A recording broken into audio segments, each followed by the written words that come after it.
안녕하십니까. 사회복지사 1급을 담당하는 고병갑입니다.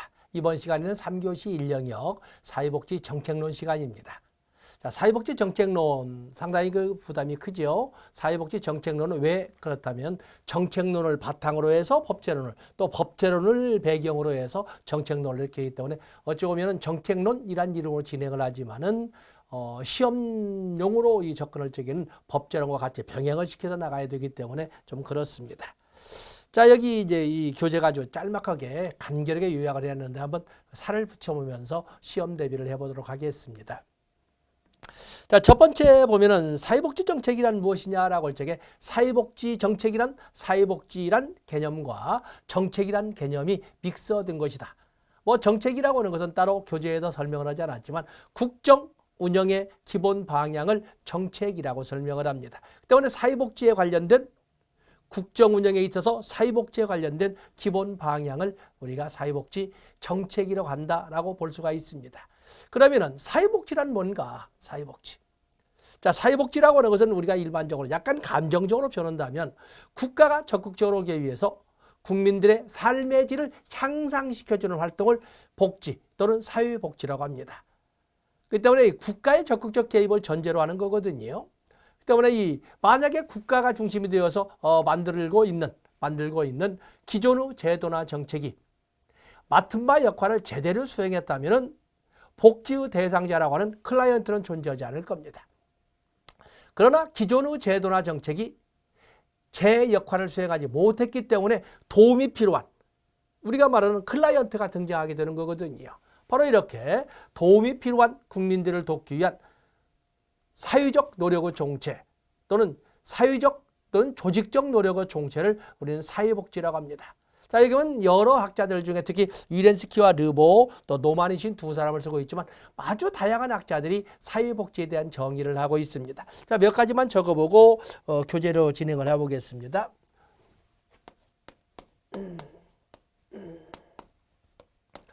사회복지란 뭘까? 사회복지란 뭘까? 사회복지라고 하는 것은 사회적 목적을 가지고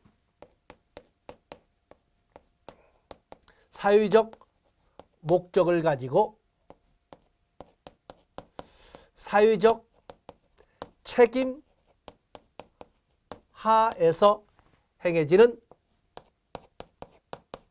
사회적 노력의 총체이다. 이렇게 우리가 볼 수가 있습니다. 사회적 목적을 가지고 사회적 책임하에서 행하는 사회적 노력의 총체다라고 설명을 합니다. 전부 모두 소셜이라는 용어를 설명을 하고 있지 않습니까? 우리가 보면 자선활동과는 다른 사회복지라고 할 때 사회복지라는 것은 이건 사회적 후원. 내 가슴 아파서 내 것을 이렇게 하는 건 아니고 사회적 후원과 사회적 책임이 사회적 후원과 그렇기 때문에 소위 우리가 국민 또는 주민 또는 또는 마을 공동체의 일원, 공동체가 한 사람 한 사람들이 마음을 모아서 말하자면 더불어 살자고 하는 이런 마음을 사회적 책임이라고 하는데 바로 이런 마음을 모아서 어떤 한 공동체의 일원이면서 공동체의 일원이자라고 같이 가자고 하는 이런 것을 행할 때 바로 그것을 우리는 사회복지라고 하는 것입니다. 여기도 역시 마찬가지로 사회적 후원하에서 사회적 책임을 행하는 활동을 우리가 사회복지라고 합니다. 조금 전에 말씀드린 것은 사실은 위렌스키와 르보의 정의를 가지고 설명을 했는데 기존의 제도나 정책이 주어진 또는 맡은 바 역할과 기능을 제대로 수행했다면 굳이 도움이 필요한 사람이라고 하는 클라이언트는 존재하지 않게 되는데 제 역할을 하지 못한 제도나 정책 때문에 바로 도움이 필요하다고 하는 이런 클라이언트가 등장하게 되는 거거든요. 이럴 때는 국가가 나서서 국가라고 하는 국가 공동체가 나서서 공권력이 나서서 소위 기능적 보완성, 제 기능을 발휘하지 못한 기존의 제도나 정책의 빠져나간 부분을, 부족한 부분을 채워주고 기능적 보완성과 그리고 기존의 제도가 뭔가 허점이 있을 때 그 제도를 바꿔주려고 하는 제도적 대응성을 이끌어가는. 그렇기 때문에 사회복지라고 하는 것은 기능적 보완성과 기능적 보완성과 제도적 대응성, 기능적 보완성과 제도적 대응성을 가지고 국가가 개입한 것을 사회복지라고 한다라고 설명할 수가 있습니다. 자, 한번 교재를 볼까요? 유네스키와 르보, 국민의 경제적 조건, 건강, 인간 능력의 유지 또는 향상을 시키는 기능을 발휘하는 기관, 제도, 프로그램이 조직화된 체계로 정의하였으며 사회복지 공급 주체에 대한 자녀적 모형과 제도적 모형을 구분했다. 좀 문장이 좀 애매하게 좀 연결이 안 되는, 그냥 기존에 있던 몇 개의 문장을 중간을 삭제하고 연결 안 되다는 좀 어색한 문장이 되어 있습니다. 조금 전에 말씀드린 것처럼 유네스키와 르보의 문장을 본론으로 원문으로 이렇게 번역을 한다면 기존의 제도나 정책이 제 기능이나 제 역할을 수행하지 못함으로써 도움이 필요한 사람이 생겼을 때 그 도움이 필요한 사람을 돕기 위한 조직적 노력, 사회적 노력의 총체이다라고 정의하고 있는데, 그걸 줄여본다면 기능적 보완성과 제도적 대응성의 성격을 가지고 있는 국가의 개입을 바로 국가의 개입이라고. 국가의 개입을 이처럼 사회복지라고 설명할 수가 있는 것입니다. 그러면서 이 뒤에 보겠습니다만은 복지의 유형을 자녀적 모형과 제도적 모형으로 나눴다. 이거 봐주시고 뒤에 또 다시 확인할 겁니다.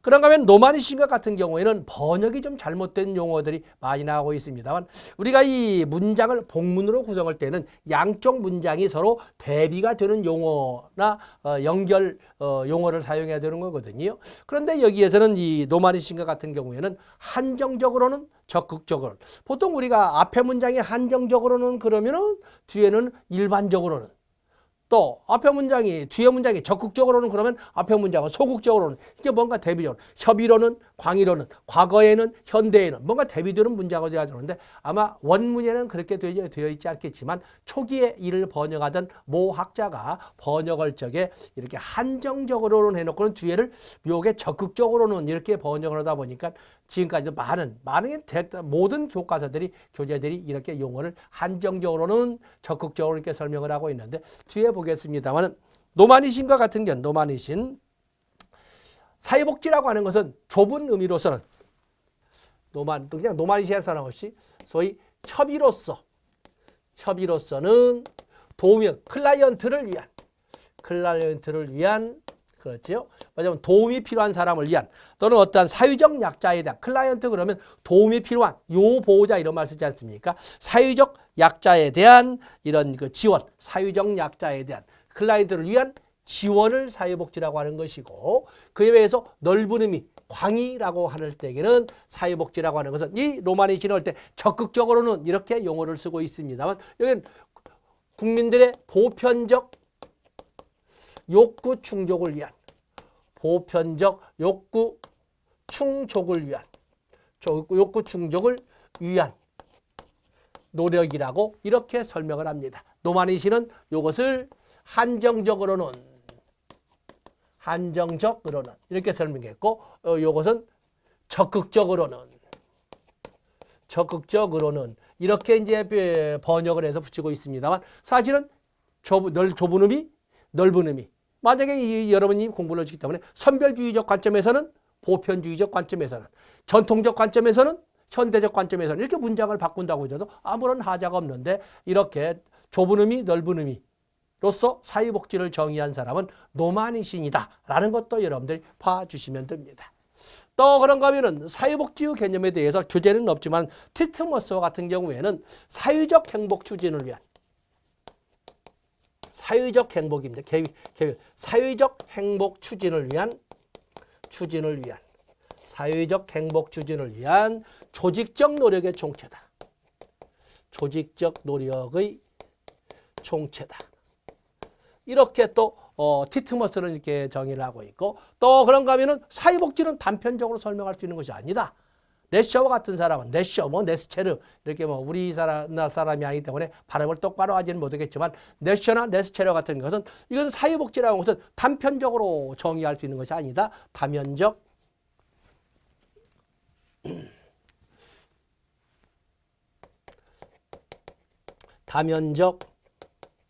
다차원적 개념이다. 이렇게 설명하는 거예요. 또 콤튼과 같은 경우에는 사회복지라고 하는 것은 무수히 많은 제도들이 있고 기능이 있겠지만 그들 사이 그런 제도나 기능의 사이사이에 사각지대를 채워주는 간질적 제도이다. 사이사이를 메꿔주는 간질적 제도라고 하는 이런 용어를 쓰기도 한다는 것입니다. 그래서 사회복지라는 용어가 어떻게 정의할 것인가에 대해서는 학자마다 무수히 다양하겠지만 이런 식의 예를 들어볼 수가 있겠습니다. 뭐 사람 이름을 가지고 하진 않겠지만 그래도 위렌스키와 르보 기능적 보완성과 제도적 대응성의 관점에서 바라본 위렌스키와 르보 또 그러면 표현은 한정적으로 적극적으로 했지만은 소위 좁은 의미와 넓은 의미의 관점에서 대비하면서 사회복지를 정의했던 노마니신 이런 정도는 사람 이름을 기억하지만 그렇지 않고선 나머지는 뭐 이런 정도 봐주시면 되겠습니다. 다음에 오른쪽에 보시게 되면 사회복지 개념의 변화가 나와 있죠. 사회복지 개념의 변화 거기에 보시면 과거에는 현재에는 과거에 이랬던 관점이 이랬던 관점으로 바뀌었다 이렇게 지금 그 화살표를 이렇게 우리가 그려볼 수 있지 않겠습니까? 그렇기 때문에 거기 과거, 현대, 과거를 좁은 의미, 현대는 넓은 의미, 과거는 소극적 관점, 현재는 적극적 관점 이렇게 표현을 바꿔도 됩니다. 그래서 만약에 위렌스키와 르보의 복지 모형으로 본다면 과거에 있어서 사회복지의 개념은 자녀적 모형이었어요. 뒤에 이제 하겠지만 자녀적 모형. 철저한 조사를 통해서 도와주지 않으면 안 된다고 밝혀진 사람만 가지고 필요한 특수한 서비스를 특별히 은혜롭게 제공하는 것을 사회복지라고 한다 하는 것은 전통적 관점, 오늘날로 봐서는 좁은 의미의 소극적 의미의 사회복지라고 하는 것이고 그에 비해서 현대적 의미에서 사회복지라고 하는 것은 적어도 대한민국 국민이라면 어느 누구를 막론하고 당연히 누구나 가져야 할 것을 누구나 누려야 할 것을 갖도록 누릴 수 있도록 해주는 것을 사회복지라고 한다 하는 것을 우리가 현대적 의미 또는 넓은 의미 또는 적극적 의미의 사회복지라고 설명을 합니다.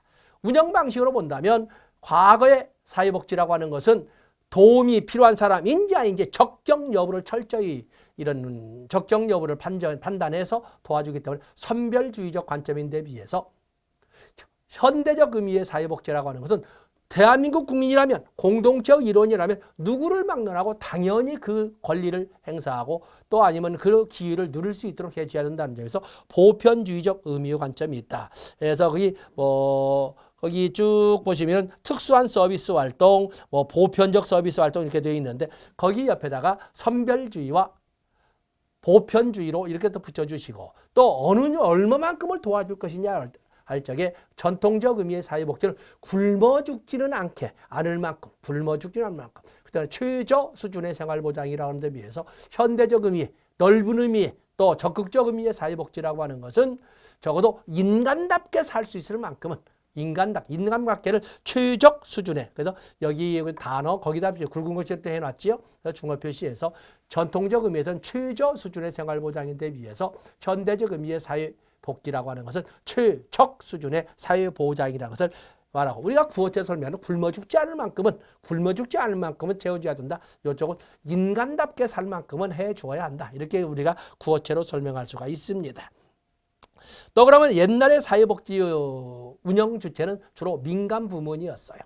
서양 영국을 중심으로 하는 서양을 보면 수도원이라고 하는 종교단체가 중심이 되어서 공공부문이 아니라 소위 민간 부문이 중심이 되어 걸어가거든요. 우리도 마찬가지입니다. 걔네들은 수도원이라고 해서 대단하고 뭔가 같은 우리도 이미 오히려 원시 종교에서 고등 종교로 전하는 서양보다 우리가 훨씬 더 빠르거든요. 훨씬 더 빠른 건 아니 약 20여 년 빠르지 않습니까? 여러분의 한국사 옛날의 전력으로 본다면 우리나라에서 불교를 고등종교로서 인정되는 불교, 기독교, 천주교, 원불교 이런 이 고등종교로 인정받는 몇 개가 있지 않습니까? 이런 종교에서 불교를 국교로 공인하게 되면서 국가 수준의 국가 차원에서 이 종교로 이끌어가는 이런 고등종교로 전하는 고구려는 372년 소수림왕 2년이 아니겠습니까? 그로부터 백제는 12년 후인 384년 침류왕 때 이렇게 이루어졌고 신라는 좀 늦었지만 6세기 법흥왕 때 이루어졌다. 이런 건 나와 있지 않습니까? 어쨌든 우리는 372년 소수림왕 2년인데 비해서 서양에서는 로마가 사이비 종교로 인정도 하지 않으려고 했던 기독교를 국교로 인정하게 되는 국교로 인정하게 되는 것은 395년이 되는 거거든요. 그렇다면 약 20여 년이 우리가 더 빨리 나가는 겁니다. 그러면서 300년대 말이기 때문에 4세기 말을 지나서 5세기부터 15세기. 그걸 보통 서양에서는 중세라고 표현하지만 우리도 역시 마찬가지로 그때부터 시작해서 고려를 거쳐 조선초 15세기 소위 조선초 억불숭유 정책을 이끌어가는 조선초까지 가면은 그 당시부터 불교 사실은 왕실도 불교를 신앙으로 믿으면서 정치적으로서 개입되는 것은 거부하려는 이런 반발을 하지 않습니까? 그런 거의 비슷한 천년의 역사를 우리도 가지고 있는 것입니다. 그러다 보니까 여기 보면은 많은 사람들이 서양의 어떤 복지나 서양의 이런 그 종교단체의 역할은 어떻고 우리는 좀 미미하고 그런데 그렇지 않습니다. 똑같습니다.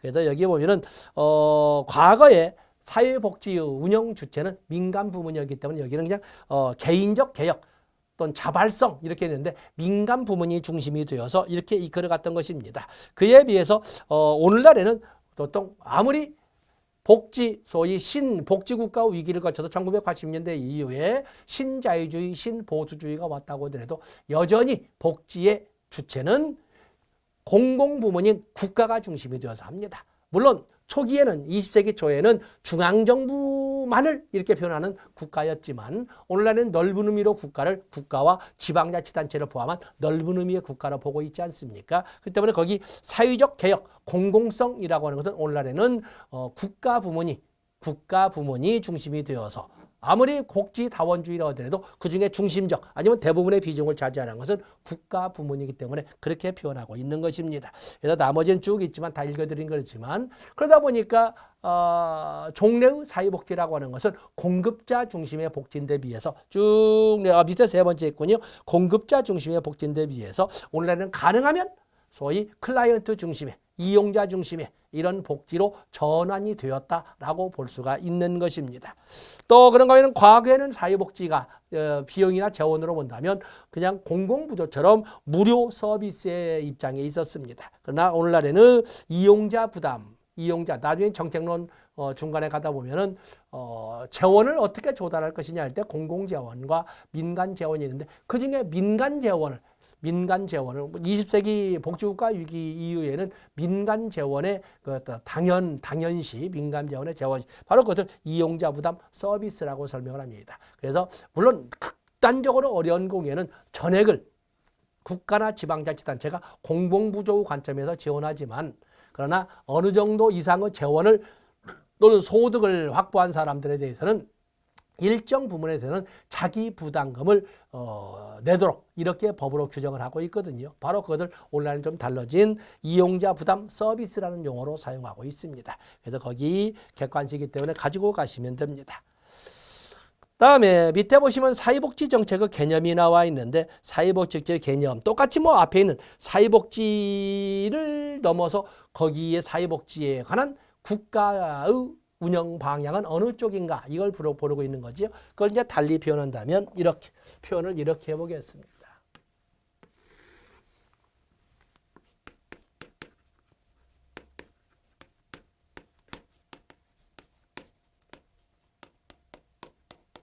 자, 사회복지 정책의 유형. 사회복지 정책을 사회보장 정책,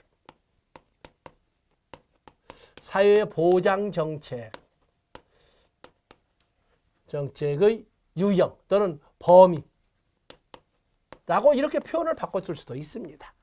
그러나 조심할 것은 사회보험 정책은 아닙니다. 사회복지정책이나 사회보장정책이란 그 개념도 사실은 사회과학이기 때문에 개념을 명확히 하면 분명히 구별이 되지만 사회보험정책은 아닙니다. 사회보험정책은 여러분 알다시피 기본상식처럼 사회보험은 5대 정책이 있습니다.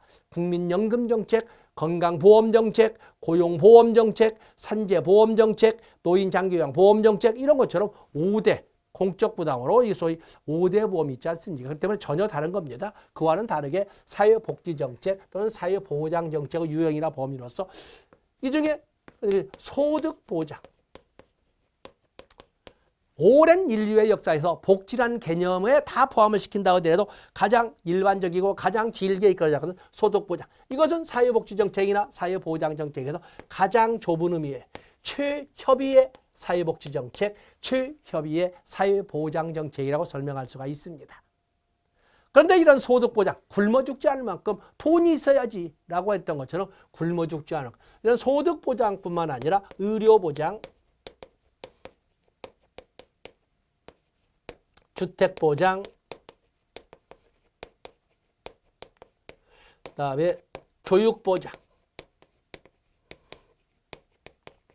그리고 개별적 맞춤형이라고 그러죠. 요즘에는 개별적이란 말을 맞춤형이라고 합니다. 개별적 사회복지 서비스.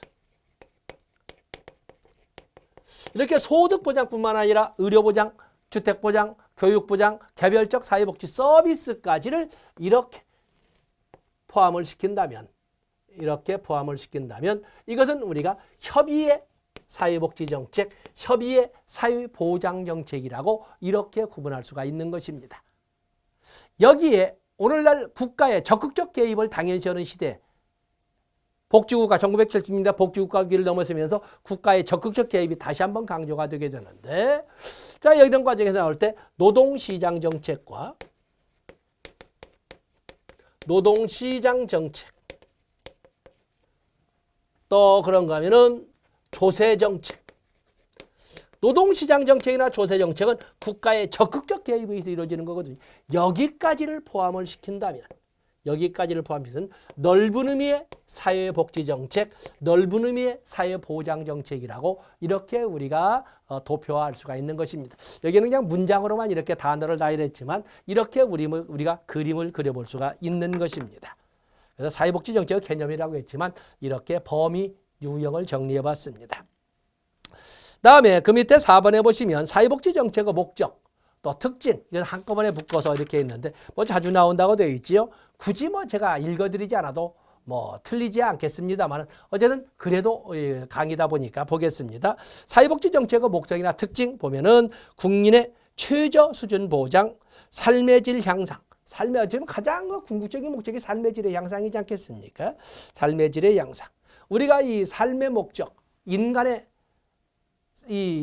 삶의 목적이라고 할 때는 옛날에는 만이라고 하는 양적 팽창의 개념을 강조했지만 원래는 그건 당연하고 뿐만 아니라 만족도도 좀 채워질 수 있는 이렇게 나가는 거지요. 양적 풍요를 꿈꾸는 것을 복이라고 하는 것이고 이 심리적 만족을 꿈꾸는 것은 지라고 합니다. 그래서 양적 풍요뿐만 아니라 심리적 만족도까지도 같이 채워지도록 이끌어가자는 국가의 계획을 복지라고 이렇게 설명합니다. 복지, 이게 삶의 질의 양상. 삶의 질은 양적 풍요를 당연시하면서 나오는 거죠. 그다음에 2번에 보면은 사회통합이나 질서유지, 3번의 정상화의 이념. 특히 2번, 3번에 있는 사회통합의 이념과 정상화의 이념은 어떠한 복지의 영역에 있어도 반드시 강조되는 기본 궁극적인 이런 하나의 이념이라고 할 수가 있습니다. 우리가 이념이라고 할 적에는 목적이나 목표와 같이 이제 설명할 수 있는데 달성하고자 하는 미래의 소망을 우리는 일반적으로 목적이라고 부릅니다. 그중에 국가 수준에서 달성하고자 하는 것은 바로 이념이라고 하는 것이고 지역사회나 사회 수준에서 달성하고자 하는 것은 목적이라고 합니다. 그에 비해서 한 사람의 구성원들이 달성하고자 하는 개개인이 달성하고자 하는 미래의 소망은 목표라고 이렇게 읽어주자고 그냥 합의된 바나 다름없습니다. 그렇기 때문에 여기 어제는 삶의 목적에서 이 사회통합과 정상화의 이념, 사회통합과 정상화라고 하는 것은 적어도 국가 수준에서 달성하고자 하나의 꿈이라고 할 수가 있겠습니다. 그러면 4번의 사회적 평등, 사회적 적절성, 개인적 공평성도 중요하지만 사회적 적절성도 중요하죠. 사회적 적절성을 강조하는 것입니다. 또 자원 배분의 효율성. 또 그러면 7번 중요 표시하시고 7번 보시면 사회복지 또는 사회복지 정책은 결코 가치 중립적일 수 없다. 가치라고 하는 것은 선호나 선택의 이런 기준이 되지 않습니까? 그렇기 때문에 사회복지 정책은 사실상 가치 중립적일 수 없다. 어느 누가를 봤어도 이 가치를 배제할 수 없다. 그냥 간단하게 문장은 두 줄 하셨지만 간단하게 사회복지나 사회복지 정책이라고 해서는 가치 지향적이다. 이렇게 설명을 합니다. 가치 지향적이다. 가치라고 하는 것은 선호나 선택이기 때문에 자 여러분들 우리가 진선미라는 이런 단어 진선미라고 이렇게 단어 오지 않습니까? 바로 이 진선미구문, 진리의 가치, 또 도덕의 가치, 착함의 가치, 또 아름다움의 가치. 가치라는 것은 옳다 그러다가 아니라 어느 쪽을 더, 어느 쪽을 덜, 어느 쪽을 먼저, 어느 쪽에 나중에 선택할 것이 아닌 선호나 선택의 기준이지 옳고 그름을 말하는 것이 아닙니다. 그렇기 때문에 사회복지라고 하는 것은 옳고 그름을 따지지 않은 것이 아니라 당연히 옳다는 것을 전제로 하되 어느 것을 먼저 추구할 것이냐 하는 문제에 지금 초점을 두는 거거든요. 그 때문에 결론은 어쨌든 사회복지라고 하는 것은, 사회복지 정책이라고 하는 것은 가치 지향적이다라고 설명하시면 됩니다. 또 그 외에도 뭐 경제의 자동 안전장치 기능을 수행한다. 빌트인 스테빌리라이저 이렇게 나오지 않습니까? 그래서 자동화 경제의 경제적 안정을 이끌어낸 자동화 장치라 또는 자동 안정 장치의 역할을 수행한다는 것도 같이 봐주시면 됩니다. 굳이 다른 것은 읽지 않아도 되지만은 특히 7번 별표하시고 다시 한번 읽어보시면 됩니다. 또 그러면 목차를 바꾸듯이 똑같은 연장선상에서 페이지를 넘어가 보시면 너무나 이 범위가 넓다 보니까 그냥 목차를 바꾸듯이 넣습니다. 거기 오면 사회복지나 사회복지정책은 사회통합과 정치적 안정을 추구한다. 사회문제 해결을 추구한다. 사회적 욕구 충족을 추구한다. 개인의 자립 성장을 추구한다. 또 재생산을 보장한다. 또 사회구성원의 사회화를 추구한다. 소득 재분배. 또 취조생활 확보를 추구한다. 자, 이것은 지금 너무 개수가 많다 보니까 두 개 묶어서만 이렇게 설명을 했지만, 자, 모두 이런 것이 사회복지 정책의 목적이자 사회복지 정책의 특징이라고 할 수가 있습니다. 또 그러면 또 사회복지 정책의 특징이라는 것을 또 번호가 너무 많다 보니까 이제는 목차를 바꿔서 다른 서비스와 차별성이라고 이게 목차를 바꿨습니다. 그러나 결국에 개념이라고 하는 것은 사회복지 정책의 특징이죠. 사회복지 서비스는 다른 서비스와는 달리 개별적, 개별적이란 말로 하고 사회적 책임을 하자는데 왜 개별적이라고 할 때 했었는데 저마다의 배타적 욕구를 충족시키는, 거기 중요 표시하시면 됩니다. 이런 표현들을 잘 쓰지 않고 오해의 소지가 있기 때문에 참 출제하기가 어려웠던 이런 용어가 되겠는데, 어떤 사회복지 서비스는 주민들의 또는 공동체 구성원들의 개별적 또는 배타적 욕구를 충족시키고자 한다. 중요 표시하시고, 사회복지 서비스는 사람들의 욕구를, 이미 실천으로도 배워졌겠지만 욕구와 요구는 다른 거지. 욕구는 그 사람에게 필요한 것, 니드죠, 니드. 요구라고 하는 것은 want죠. 그 사람이 원하는 거. 사회복지는, 또 사회복지 실천은, 사회복지 정책은 뭘 해야 돼요? 그 사람이 원하는 것보다 그 사람에게 필요한 것을 중심으로 이끌어가는 거거든요. 그러다 보니까 사회복지 서비스는 사람들의 욕구를 직접적으로 충족시키는 경향이다. 함정을 잘 나오겠죠. 직접적으로 충족시키는 경향이 있다. 경향이 있다는 것입니다. 물론 실질적인 실천 현장에서 직접적으로 충족을 시키면 직접적 실천, 직접적 서비스, 직접 만나지 않고도 충족시켜 줄 수 있다면 간접적 실천, 간접적 서비스라고 설명하지 않습니까? 그래서 1번과 2번은 중요 표시하시고, 또 사회복지 서비스는 시장을 통하지 않습니다. 시장이라고 하는 것은 수요와 공급의 법칙이 적용이 되어서 수요와 공급 곡선이 교차되는 점에서 그 사회가 가장 인정할 수 있는 가장 적절한 가격, 가장 적절한 수요 공급량이 결정된다는, 바로 이제 이것이 시장 논리가 되겠는데, 그런 시장을 거치지 않습니다. 그래서 비시장적인 이렇게 나오지 않습니까? 비시장적인 시장을 거치지 않고서도 거래되거나 교환되는 것을 탈상품화, 에스핑 앤더슨이 주장한 탈상품화 개념으로 하는 것인데, 이런 것처럼 3번은 사회복지 서비스는 사람들의 욕구를 탈상품화의 관점에서 시장을 거치지 않고서도 해결되도록 하며 1차적 분배가 아니라 2차적 분배를 통해서 이끌어지는 겁니다. 중요 표시하시고, 1차적 분배라고 하는 것은 보통 우리가 분배라고 표하고 2차적 분배는 재분배라고 합니다. 1차적 분배는 소위 노력한 만큼 가져가도록, 일한 만큼 가져가는 것은 분배가 되겠어요.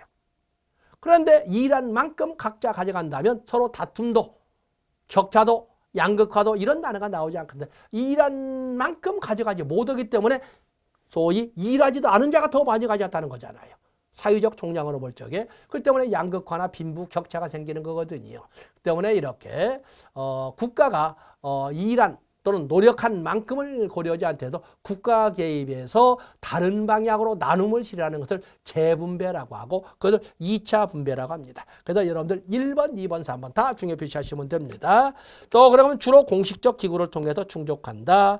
비영리적 부문에서 해결한다. 그리고 6번 중요 표시하시고 보통 우리가 시장 논리를 통해서 이루어지는 기타 서비스라고 하는 것은 주고받는 쌍방적 거래라고 하는 이런 쌍방적 이전이 이루어지는데 사회복지 서비스라고 하는 것은 그런 다른 서비스, 다른 공공 서비스와는 다르게 일방적 이전의 성격을 가지고 있다. 이렇게 해서 여러분들 역시 중요 표시하시면 됩니다. 일방적 이전의 형태로 해결을 한다. 또 그런가 하면 사회복지 서비스는 필요한 무언가가 필요한 사람에게 그 뭔가를 제공해서 쓸 수 있도록 해주는 거죠. 쓸 수 있도록. 바로 이게 바로 소비 욕구와 관련된 것입니다. 그래서 사회복지 서비스는 사람들의 욕구 가운데 특히 소비적 욕구를 해결한다는 특징을 가지고 있다. 그래서 사회복지 서비스라는 표현을 써가지고 사회복지 정책이나 사회복지의 특징을 이렇게 또 분류를 했습니다. 이 중에 특히 여러분들은 여기 5번에서는 1번, 2번, 3번과 그리고 6번에 다시 한번 읽어볼 중요 표시를 해놓으시면 되겠습니다. 자, 이 시간은 여기까지 하고 다음 시간에 사회복지 정책의 가치로 넘어가도록 하겠습니다. 고맙습니다.